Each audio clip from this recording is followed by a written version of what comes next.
Joan Miró.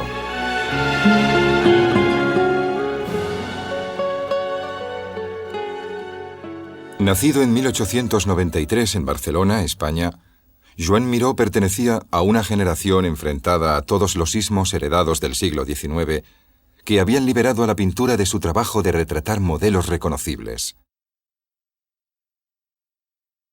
Sin embargo, cuando Miró ya estaba preparado para abrir las puertas del mundo del arte, el cubismo ya se había desmontado y había reconstruido el espacio del cuadro y sus modelos, y Dada acababa de dinamitar el significado del arte. Les Fauves habían dejado de usar la pintura para enseñar la naturaleza y habían empezado a usar la naturaleza para enseñar la pintura.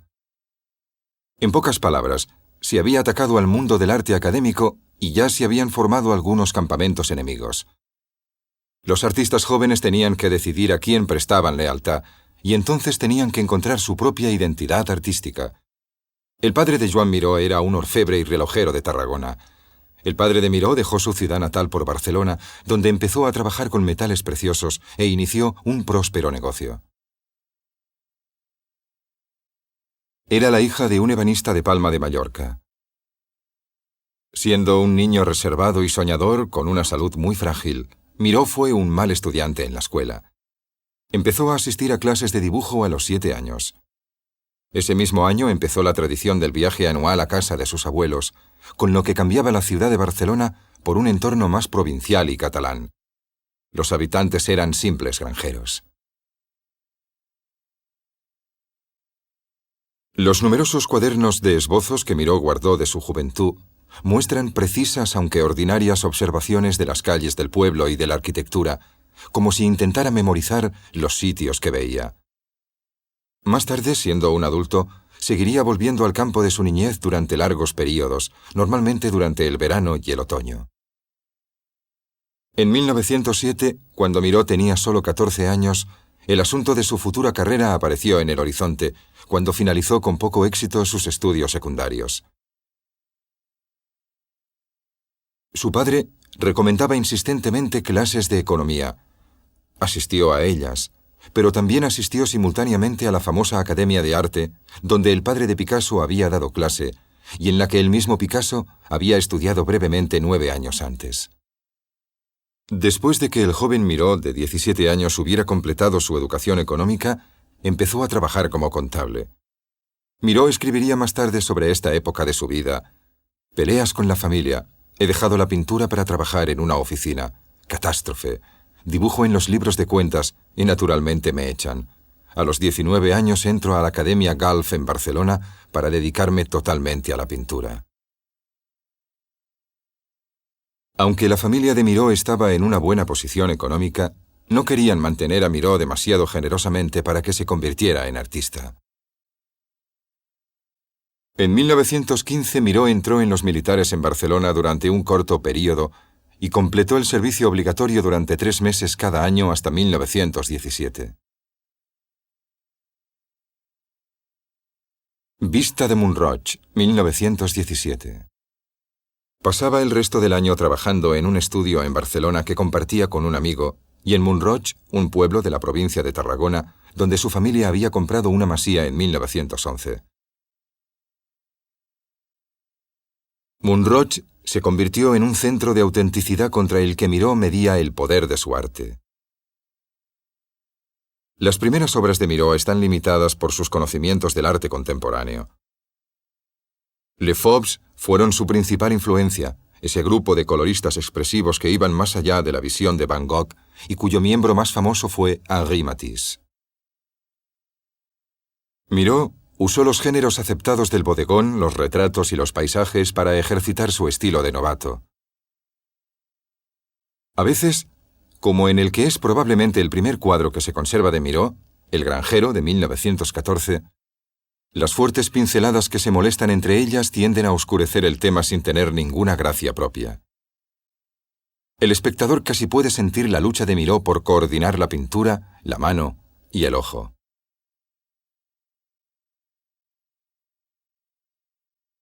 Su primera exposición individual en la Galería Dalmau duró 3 semanas, entre enero y febrero de 1918, y contenía 64 lienzos y varios dibujos de entre 1914 y 1917. Se dañaron algunas de las obras por la violenta reacción a las imágenes. Quizás Retrato de E.C. Ricard, de 1917, estuviera entre los cuadros expuestos. Mostraba un grabado japonés en el fondo con los brillantes colores del efod. El audaz diseño abstracto de la ropa de Ricard casi aplasta las delicadas y fluidas líneas de la imagen que tiene detrás. La cara parece de dibujos animados, pero también recuerda a los retratos románicos en la estilización de las líneas y su representación frontal. En Siurana, de 1917, pintado en un paisaje montañoso cerca de Montrouge, Miró ha dejado a un lado la paleta de la naturaleza. Las pinceladas individuales se han integrado en un ritmo de colores brillantes y rotos que se hunden y se elevan en grupos de modelos planos y con rayas. Miró casi ha conseguido un espacio ilusorio. Parece estar probando diferentes teorías del color en su contraste abstracto de amarillos, verdes, azules y violetas. Otra obra de 1917, Norte-Sur, un bodegón, revela algo del pasado cultural e inspirador de Miró. Dispuesto en un centrifugado de color, un mantel. Hay rastros de arte folk, de canciones, crecimiento, collage y literatura. Desnudo de frente. Más tarde, en 1918, Miró y algunos de sus amigos acabaron por formar su propio grupo dentro del Grupo de Saint-Luc, grupo que bautizaron con el nombre de Gustave Courbet, al que admiraban por su radicalidad. La Masía, 1918. Desde julio hasta principios de diciembre de 1918, Miró continuó en Montrouge. Pintó 4 paisajes de los alrededores de la granja, el jardín vegetal con burro, la fábrica de ladrillos, la casa de la palmera y las huellas del carro. El jardín vegetal con burro es rico en detalles, reflejando el interés de Miró por las cosas pequeñas. Las huellas del carro. Joan Miró dijo de este cuadro: es una lenta apreciación de múltiples matices, se concentra en la gloria del sol. Es un placer esperar el entendimiento de una brizna de césped en el campo. Esa brizna de hierba es tan hermosa como un árbol o una montaña.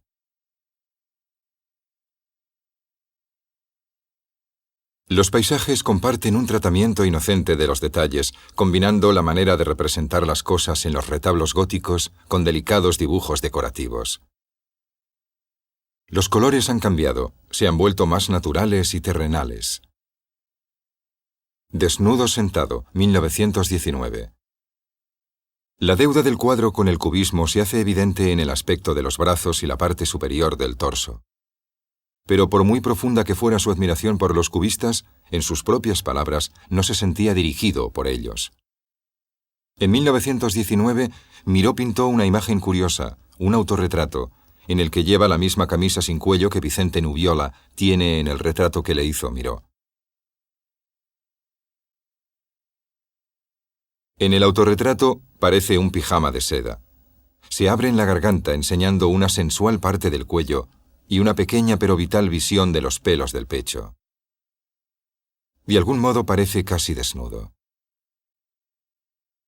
En comparación con el retrato de E.C. Ricard, pintado 2 años atrás, Miró ha capturado un ambiente suave y silencioso. Los hoyuelos, pliegues y bultos de su joven cara parecen cincelados, su pelo impecablemente cortado y con un peinado engominado. Miró no hizo muchos retratos, y este, además de otro autorretrato de 1917, es el único cuadro de él en su juventud.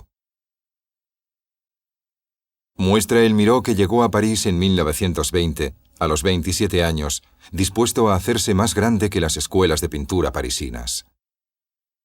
Quizás eso fue también lo que pensó Picasso cuando compró el cuadro ese mismo año después de conocerse. Un gran contraste entre la base del cuadro y las cosas que se representan se ve en La mesa o Naturaleza muerta con conejo, de 1920. Mientras la mesa y el espacio a su alrededor se han roto en formas angulosas y estilizadas, el conejo, el pescado, las verduras, las hojas de parra y el pollo están representados de forma bastante realista. De los objetos de la mesa, solo la jarra de vino, inanimada, ha sido conquistada por este estilo. Curiosamente, los animales parecen todavía vivos, aunque probablemente vayan a ser comida. Miró llegó a París tras una preparación considerable y un cuidadoso estudio de cómo financiar su estancia. Vivía en un hotel regentado por catalanes donde residían muchos intelectuales catalanes. Miró no tenía un estudio, lo que no importaba, ya que no podía pintar. La ciudad lo había superado. En julio de 1920 había vuelto a la Masía de Montrouge y había empezado a trabajar inspirado por los impactos que había recibido en París. Aún así, fue el segundo viaje a París el que forzaría un cambio en su trabajo. En 1921 consiguió hacerse con un estudio en París del escultor español Pablo Gargallo. En abril, Miró hizo su primera exposición en París. Fue en la galería Licorne, conocida por sus exposiciones vanguardistas. No vendió ni un solo cuadro. En un cuadro como Desnudo de pie, de 1921, Miró ha situado la figura femenina sobre una construcción de paralelogramos y rombos, con el pie izquierdo descansando sobre un rectángulo negro. Tras ella hay un campo azul dividido en cuadrados mediante barras negras, una de ellas interrumpida por una línea blanca que repasa su forma angular. Los pechos aparecen cortantes y duros, como balas. Al mismo tiempo, su gesto congelado y el delineado de su anatomía tiene una cualidad románica, como la rodilla circular y la división de su cuerpo.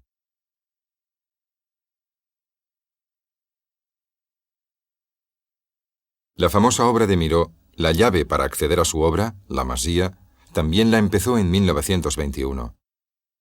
Contiene numerosos elementos abstractos y correspondencias que serían difíciles de explicar si no fuera por la nueva influencia. Por ejemplo, el círculo negro y la base blanca del eucalipto en medio del cuadro. El cuadrado rojo a la derecha que desafía la profundidad del gallinero que describe. Las baldosas rojas y la sección romboide negra abajo a la izquierda. La luna redonda. ¿Podría el sol ser tan pálido? La rueda de carro roja y la percha del gallo. Al fondo, Miró ha situado una jarra de agua de pico rojo al que se le ha puesto un cubo delante.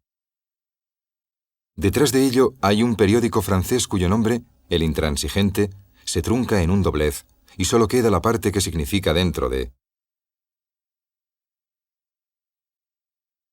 Refiriéndose, como es el caso, a la jarra de agua bajo la que está situado, parece una instrucción escrita para el humectante masculino.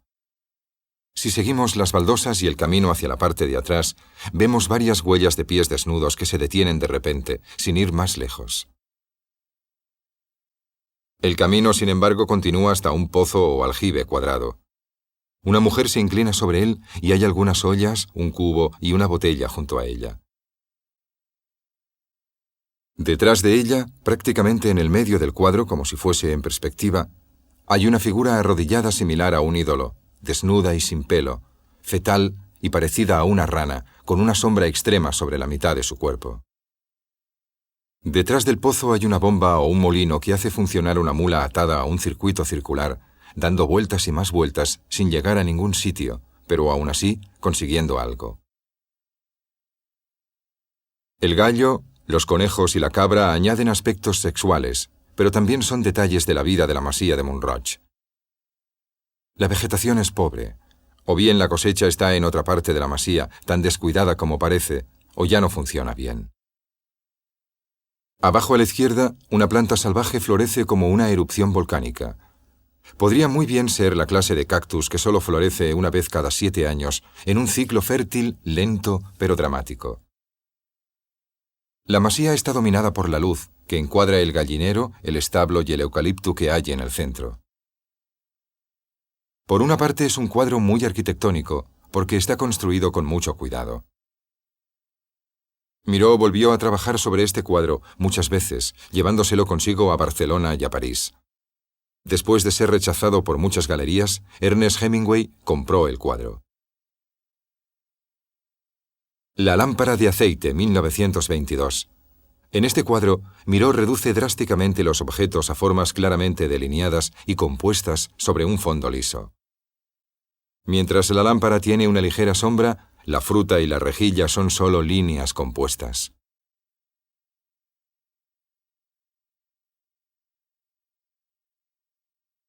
La espiga de trigo, de 1922, es un cuadro muy reducido. Refleja el interés formal de Miró en las formas lineales, como se demuestra en los granos. La mujer del granjero, 1922. Miró explica que el círculo que hay cerca del gato es una cosa que se le ocurrió después. Me pareció que en las últimas fases del cuadro de la mujer del granjero había hecho al gato demasiado grande y esto afectaba al equilibrio del cuadro. Por esa razón tracé los círculos dobles y las dos líneas angulosas en el fondo. Son simbólicos, esotéricos, pero no tienen un carácter fantástico. Se había ido produciendo un cambio en la obra de Miró. Desde 1923 empezó a inventarse un nuevo cosmos de seres y símbolos. En el campo labrado, aún se puede identificar las masías de Montrouge. Pero los animales, la casa, los campos y las plantas se han vuelto presencias inquietantes, estiradas, hinchadas y espinosas, a veces incluso rayando la fealdad. Un gran lagarto con un sombrero de burro se convierte en el payaso que sale de una tubería en un saludo sorprendente. El pez cabeza ha perdido el cuerpo y sugiere un olor desagradable y la proximidad del mar. La oreja es un oyente gigante. El ojo en la copa del árbol lo ve todo. Las espinas invitan a no tocar. Miró muestra lo mucho que ama su patria catalana con su cuerpo y sus sentidos, pero el paisaje parece resistírsele. Merece su reverencia, pero no es el paraíso.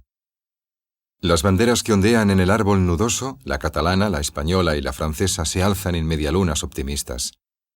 Los pájaros planean en el cielo cerca de la corona triangular de un árbol cactus. ¿Libertad? El periódico doblado en el fondo dice día en francés, pero la noche cae diagonalmente sobre la parte superior derecha del cuadro, de donde cuelga algo, una gran araña o quizás solo una hoja. El cazador, de 1923, es casi del mismo tamaño que la tierra labrada y tiene algunas otras similitudes en la colocación de las formas. En cambio, el tema al que hacen referencia esas formas ha cambiado un poco. Evidentemente se ha dejado aún más atrás la realidad reconocible. Las bases circulares abstractas del árbol en la masía ha ido evolucionando hasta convertirse en el símbolo de un árbol. Aquí hay un círculo igual de grande, claro y ligeramente irregular, marcado con un punto negro, una línea diagonal y una sola hoja. Corresponde al algarrobo de El campo labrado de la parte derecha del cuadro y también tiene un ojo. A la izquierda, una figura esquemática que se parece al árbol cactus de El campo labrado indica una figura humana, el cazador. Lleva el gorro tradicional catalán en la cabeza y fuma en pipa. Varias pequeñas lenguas de fuego que salen de su pipa y su rifle y la llama cerca de su corazón ansioso le confieren un aura apasionada. El rifle cónico que el cazador tiene en medio del cuadro corresponde a la chimenea de la casa de El campo labrado. La araña hoja parece reaparecer como un sol huevo en el cazador. El pez es más grande, pero le sigue faltando la carne del cuerpo. Se compone de una cabeza con lengua, bigotes, una oreja y un ojo, un intestino, un genital y una cola. Estas partes de su anatomía se conectan mediante una línea recta, como el resto de los conos, triángulos y círculos de la composición.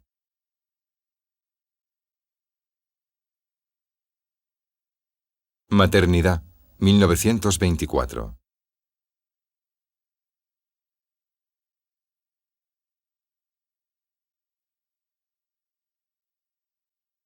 Cabeza de campesino catalán, 1924-1925.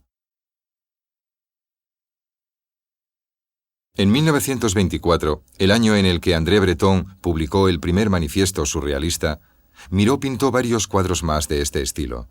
Un lienzo relativamente pequeño, Carnaval de Arlequín, que el propio Miró ilustró con un texto poético publicado en 1939 en la revista Verve, llevó este estilo a su punto álgido. Continúa con la distribución de peso y contrapeso en forma de divertidas criaturas inventadas que celebran un carnaval casero. Un guitarrista mecánico pone la música, mientras los otros juegan. Los personajes empiezan a parecernos familiares. Un insecto que sale como un payaso de un dado.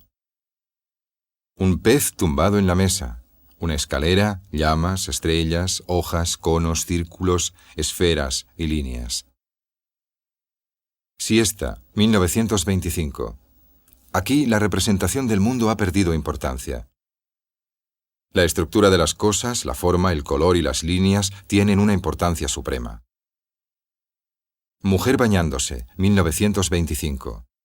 En este cuadro, cuyo fondo azul recuerda paisajes marítimos, la línea tiene una importancia funcional. Ya no delinea, rodeando formas congeladas, sino que se ha convertido en movimiento, guiando el ojo del observador a través del cuadro. Este es el color de mis sueños, 1925. Su enfrentamiento con los poetas surrealistas después de 1924 jugó un papel importante en la vida creativa de Miró.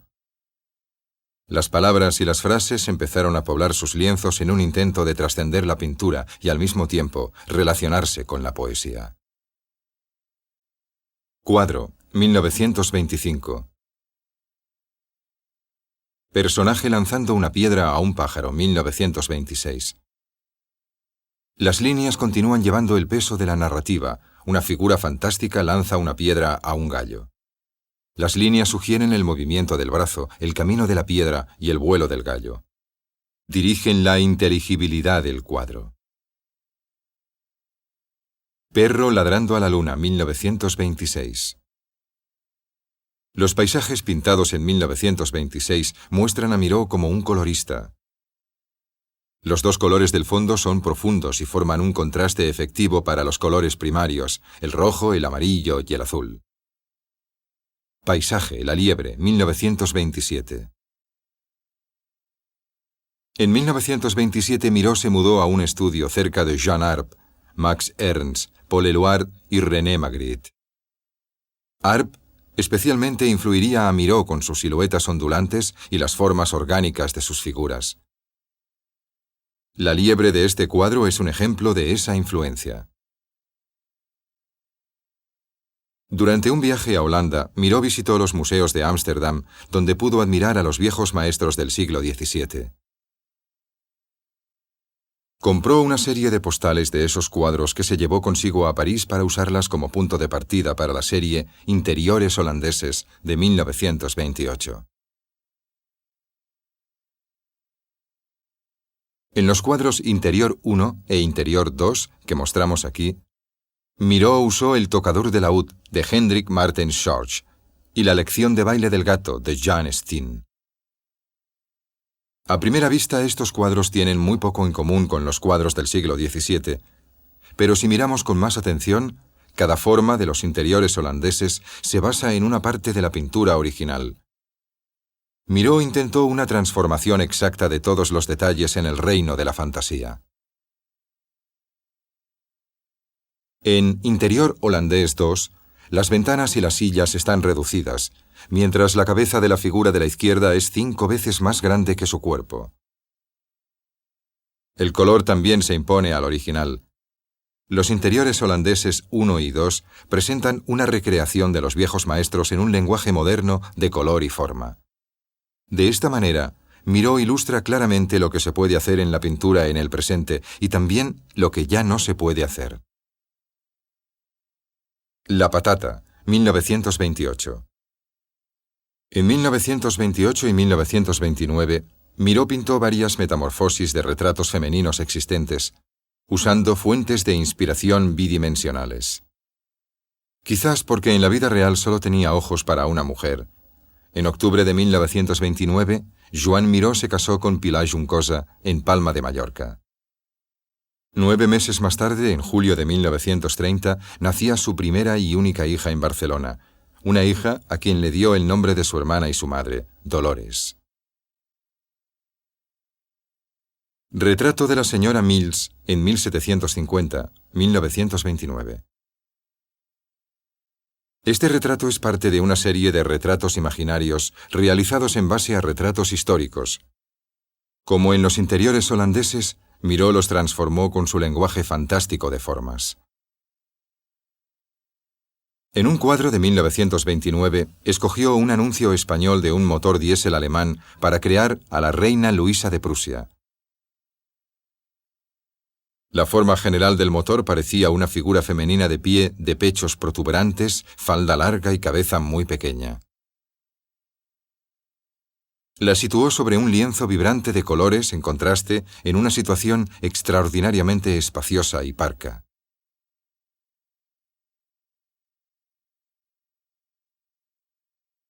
Con una mujer y una hija, la vida parisina se había vuelto más difícil y más cara. En Barcelona, Miró y su familia vivieron en la casa de su infancia, con viajes a Montrouge y ocasionalmente a París. El mercado del arte sufría mucho por la crisis económica mundial, y en 1932 el galerista parisino de Miró, Pierre Loeb, ya no podía comprar ni vender sus cuadros. Volviendo a la casa materna de Barcelona y con la muerte de su padre en 1926, podía mejorar un poco su situación económica.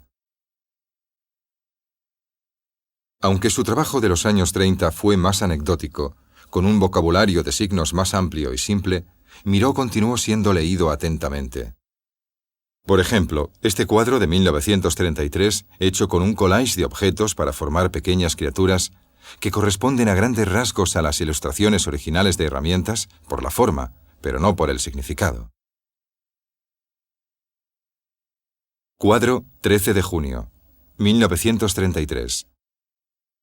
Este cuadro, composición de 1933, pertenece a una serie de cuadros de gran formato hechas a partir de collage de papel. Miró transformó las partes cortadas del collage en brillantes colores. Esta serie de cuadros representan algunas de sus obras más abstractas. Miró, que llevaba una vida pacífica y privilegiada en el seno de su familia, podía aún así pintar una imagen como la enorme y brillante Hirondelle Amour, en el invierno de 1933 y 1934, que era el diseño para un tapiz mural. En los años 20, Miró había empezado a experimentar con poemas visuales. Aquí, las figuras y las palabras están unidas por líneas curvas. La palabra hirondelle, golondrina, y amour, amor, están ante un fondo azul como si las hubiera escrito en el cielo un avión o el vuelo de una golondrina. La distribución libre de las partes del cuerpo y las formas crea un efecto de liberación y apertura, el vuelo de los pájaros y la caída libre de una o dos personas.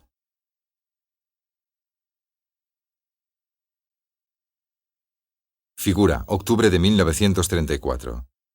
En 1934 Miró empezó una serie de pasteles, algunos de los cuales, todo hay que decirlo, son bastante escatológicos. Usó con frecuencia los genitales como símbolos de su arte. Aún así, su actitud hacia el sexo es fundamentalmente inocente y nada agresiva. Cabeza de hombre, 1935. El humor de Miró se vuelve bastante maligno en este cuadro, una de las obras más salvajes de la carrera de Miró, modelado con firmeza y habilidad asombrosas para que el efecto sea escultórico. Cuerda y personas 1, de 1935, es un collage que sigue la serie de obras salvajes. 4 figuras verticales llenan la imagen vertical. Un hombre mordiendo su propia mano. Una cuerda acercándose a su cuello y 2 mujeres de pechos descubiertos. Miró, que veía que la cuerda constreñía y hería a las figuras, la usó como un símbolo de violencia. Cuadro 1950. Aquí los trozos de cuerda se han atado en grandes nudos. Dan forma a un relieve tridimensional que sale del cuadro y lo hace parecer un precursor de los cuadros combinados de Robert Rauschenberg.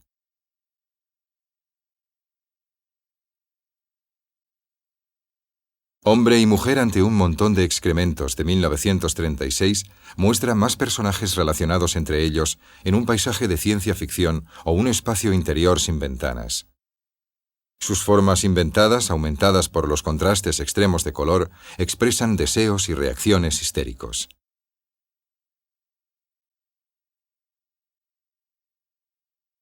Tras el comienzo de la Guerra Civil Española, en julio de 1936, Miró volvió a París y su familia se le unió al cabo de un mes. Se quedaría exiliado en Francia hasta 1940. Al principio, sin estudio ni lugar donde vivir, Miró se vio obligado a vivir en un hotel. Como no podía pintar, empezó un diario en el que escribía poesía y prosa. Naturaleza muerta con zapato viejo, 1937. Miró comenzó a trabajar sobre una naturaleza muerta que pudiera considerar como uno de sus cuadros más importantes. Puso una botella de ginebra vacía envuelta en papel y rodeada con una cuerda, una manzana grande con un tenedor clavado, un cuscurro de pan negro y un viejo zapato encima de la mesa, y pasó 5 meses pintando el conjunto. Como no tenía estudio, trabajaba en el entresuelo de la galería de Pierre Loeb. También pasó algún tiempo dibujando modelos desnudas. Ayuden a España, 1937. Miró diseñó este cartel para apoyar la lucha por la libertad. La figura cierra su mano para formar un gran puño, fuerza bruta contra los enemigos de la libertad. El autorretrato de 1937 demuestra que Miró veía estrellas y que pronto empezaría una serie de cuadros que más tarde se conocerían como las constelaciones. En Varangueville-sur-Mer, en la Bretaña, una especie de colonia artística donde uno de los benefactores de Miró, el arquitecto estadounidense Paul Nelson, tenía una casa, Miró empezó una nueva fase en su trabajo, que nacía de la música y la naturaleza. La mejor obra de la serie de retratos es el Retrato 1, de 1938, con boca de mariposa y estrella. Tras la disciplina lineal del autorretrato, el pintor volvía con esta obra a los colores poderosos que había utilizado con confianza durante muchos años.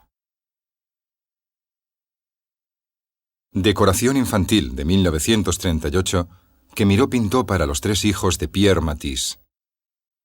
A primera vista, parece extraño que el tema parezca tan triste y amenazante.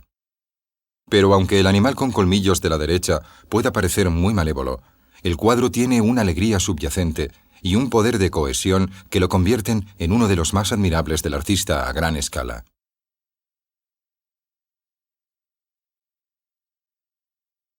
Una gota de rocío cayendo del ala de un pájaro despierta a Rosalí, que dormía a la sombra de una tela de araña, 1939. Este cuadro, como la escalera de escape, pertenece a la llamada serie de Arpillera. Miró desarrolló su típico mundo de figuras con ese vasto material y les dio nombres poéticos. En este período, Miró llevaba una vida apartada, dedicada a su arte. La escalera de escape, de 1939, es un tema que se encuentra repetido en la obra de Miró. Durante los primeros días de la Segunda Guerra Mundial, podría considerarse como una metáfora de la búsqueda de una vía de escape a las amenazas de los acontecimientos del mundo. El canto del ruiseñor a medianoche y la lluvia matinal, 1940. André Breton dijo de las constelaciones de Miró: son un conjunto, pero son diferentes unas de otras, como series aromáticas o cíclicas de elementos en química. Si se consideran por su desarrollo conjunto, cada uno adquiere necesidad y valor, como constituyentes de una serie matemática. Y finalmente le dan a la palabra serie ese significado especial debido a su secuencia ininterrumpida y ejemplar.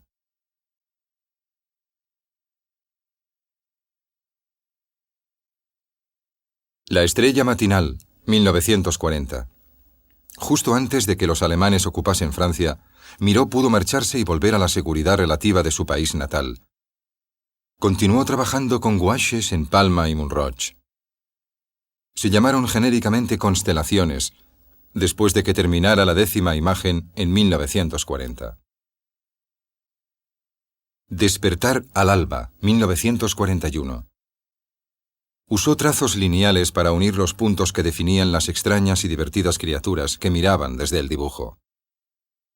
Las áreas limitadas se pintan lisas en verde, amarillo, rojo y azul, pero el negro de los puntos, algunas formas de relojes de arena o arcos y las líneas dominan, flotando claramente sobre una superficie clara que se ha trabajado con tintes para darle textura.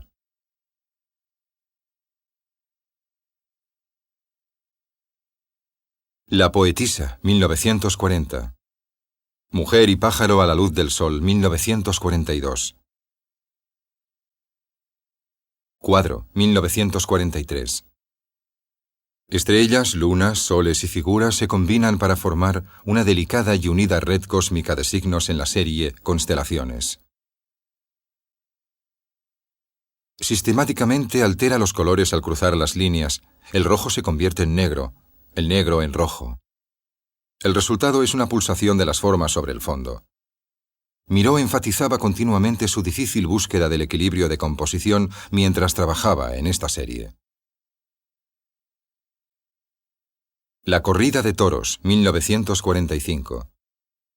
Cuando se exhibieron las constelaciones en enero de 1945, esta serie de 23 gouaches fueron los primeros cuadros europeos expuestos en Nueva York durante un buen tiempo. A pesar de su pequeño formato y de estar realizados sobre papel, los habían pasado de contrabando con una cartera diplomática y causaron una tremenda impresión sobre el público. Mujeres y pájaros al amanecer, 1946. Las constelaciones tendrían un profundo efecto sobre la Escuela de Pintura de Nueva York y cambiarían el trabajo de artistas como Arshile Gorky y Jackson Pollock. La distribución general de las formas de Miró, la variedad de sus elementos recurrentes, la aplicación de los principios del dibujo automático y la idea de trabajar en series empezaron a florecer en los cuadros estadounidenses.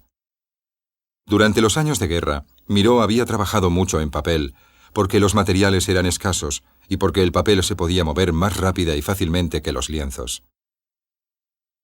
Miró trabajó con cerámica, hierros de marcar y construcciones con elementos de la naturaleza, como árboles, rocas, raíces, plantas y flores. A finales de la Segunda Guerra Mundial, Miró no era un superviviente de edad avanzada, desilusionado por la tragedia, sino un hombre impaciente por experimentar y expandirse. No es de extrañar que Miró escogiera el final de la guerra para darle un giro a su carrera. A los 52 años decidió que tenía que sacarle partido a su arte.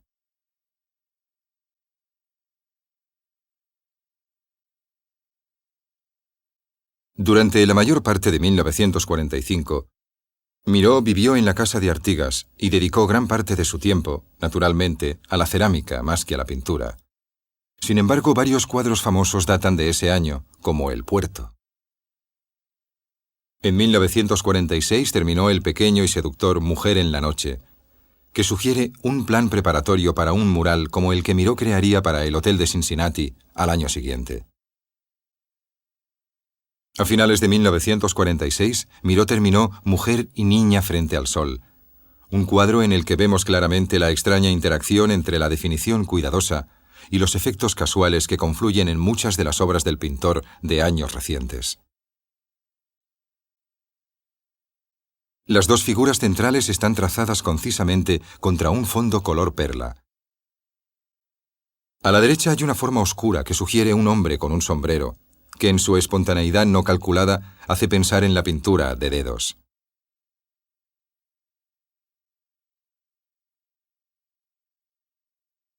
Abajo a la izquierda, una mancha blanca de fuertes pigmentos añade una alegría impulsiva a la imagen en su conjunto. El funcionamiento del proceso imaginativo de Miró es misterioso e imprevisible.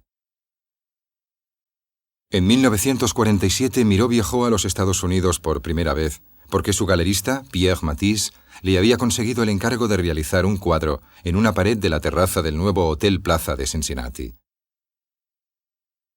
Se necesitaba un cuadro grande, de unos 3 metros, y Miró trabajó en ello durante 9 meses en Nueva York, antes de que se expusiera allí y entonces se transportara al hotel para instalarlo.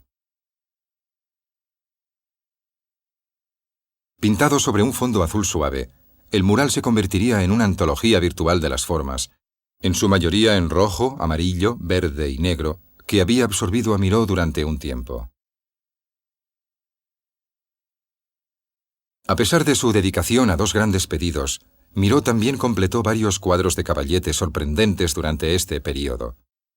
Entre ellos está el increíblemente luminoso y poético Sol Rojo de 1948.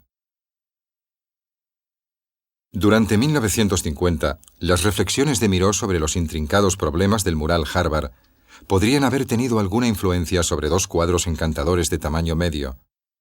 Cuadro y Personaje y Luna. Su interés por el collage se avivó en una obra importantísima con hilo y cuerda, La Composición de 1950, cuyos fondos vaporosos les dan a las figuras y a las cuerdas pintadas o pegadas sobre la superficie un barniz terriblemente sensible. Mujer frente al sol, 1950. La influencia de las constelaciones no fue inmune al éxito de una gran exposición individual de los cuadros de Miró en el Museo de Arte Moderno en 1941.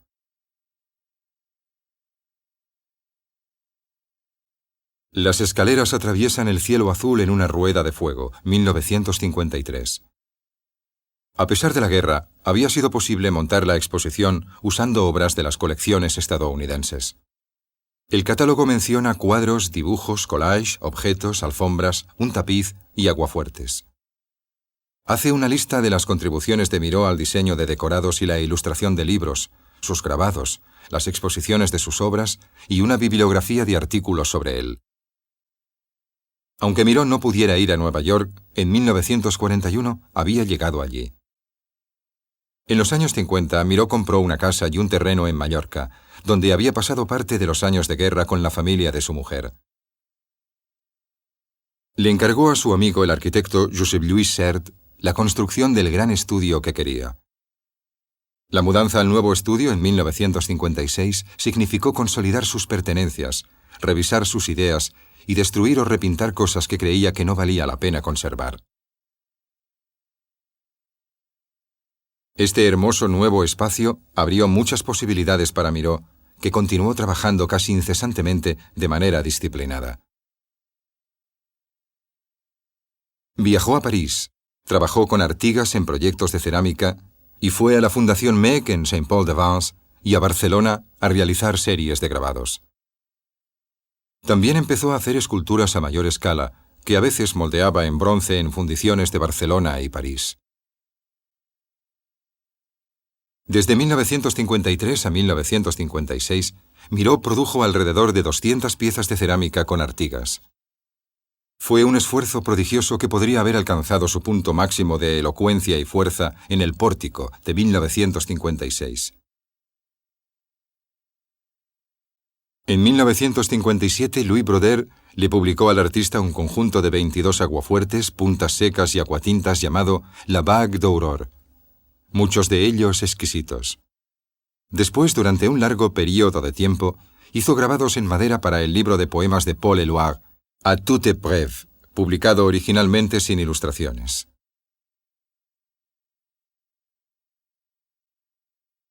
El libro de Miró se había publicado y constituía una de las hazañas más triunfales de la ilustración de libros en nuestro siglo. Por la calidad de A toute épreuve, nadie criticó el tiempo que le dedicó Miró en lugar de pintar. Y después el artista produciría algunos cuadros excepcionales como Peluquero desgreñado por el vuelo de las constelaciones de 1954. Un poco después, el excelente cuadro, en el que aparece parte del payaso de la caja con el que Miró juega encantado en una secuencia de la película de Thomas Bouchard sobre el maestro. La pared del sol, 1955-1958. A principios de los 50, Miró y su amigo Artigas probaron la posibilidad de usar cerámica en su trabajo artístico. En 1955 le encargaron a Miró el dibujo de dos grandes paredes exteriores de la nueva sede de la UNESCO en París. En contraste con la arquitectura concreta que lo rodeaba, diseñó dos paredes de cerámica de colores intensos. Una de ellas estaba dedicada al sol, la otra a la luna o la noche. Ese año Miró ganó el Premio Internacional Guggenheim que le entregó el presidente Eisenhower en mayo de 1959. A principios de los años 60 los cuadros de Miró se volvieron a vaciar, hasta el punto de parecerse a algunas de sus obras de 1925, cuando hacía lienzos prácticamente monocromáticos con unos pocos acentos enfáticos. Algunos de sus muchos grandes cuadros, Azul II de 1961 y Azul III, muestran figuras tanto claramente delineadas como borrosas en negro y rojo sobre un campo azul brillante. El espectador se siente tentado a leer los tres lienzos como una nave espacial que aparece y desaparece en la barra roja. Se sugiere tiempo, espacio, órbitas, pero también microcosmos invisibles a los ojos. Joven que huye, 1968. La escultura de Miró tiene muchas caras. A finales de los 60 realizó una gran cantidad de esculturas sorprendentemente frescas, cuya mezcla humorística de objetos y colores brillantes las convirtió en atractivas personalidades pop. Mujer y pájaro, 1967. Miró solía realizar sus esculturas a partir de objetos y materiales que encontraba. A menudo unía las piezas como modelos que después realizaba en bronce. Finalmente Miró los pintaba de colores brillantes. Su Majestad, de 1967-1968, no parece que fuera el trabajo de un hombre de 75 años. El Parque Escultórico con Laberinto de Saint-Paul-de-Vence es el mejor sitio para ver toda clase de esculturas de Miró en el sitio donde le gustaba más exhibirlas, al aire libre. En 1968, Miró diseñó un gran mural de cerámica y un laberinto de esculturas para la Fundación Meg en Saint-Paul-de-Vence. El esplendor de la cerámica me ha guiado, es como una chispa. Y la lucha contra los elementos, la tierra, el fuego. Soy un claro luchador por naturaleza. Cuando haces cerámica tienes que ser capaz de domar al fuego. Joan Miró. Más de 10 años después, en 1973, pintó Mayo 1968, una referencia con retraso a la Revolución Estudiantil de París. También recombinaba y recargaba los gestos espontáneos y los signos deliberados, y el resultado fue un cuadro que parece haber sido pintado durante los años 80. Personajes, pájaros, estrella, 1978. Una vez más Miró intima con los elementos que caracterizaron muchas de sus obras. Su trabajo más tardío añade una nueva cualidad a su mundo de signos, que tiene poco que ver con las alegres figuras de años anteriores. Miró tuvo una producción colosal. Durante sus 90 años de vida realizó como mínimo 2.000 óleos, 500 esculturas, 400 objetos de cerámica y 5.000 dibujos y collage. Con la litografía, el aguafuerte y otras técnicas gráficas creó cerca de 3.500 imágenes, la mayoría publicadas en ediciones de 50 a 75. Y todas ellas contienen algo de la patria catalana de Miró, expresado con el lenguaje que desarrolló, siempre creciendo desde sus raíces.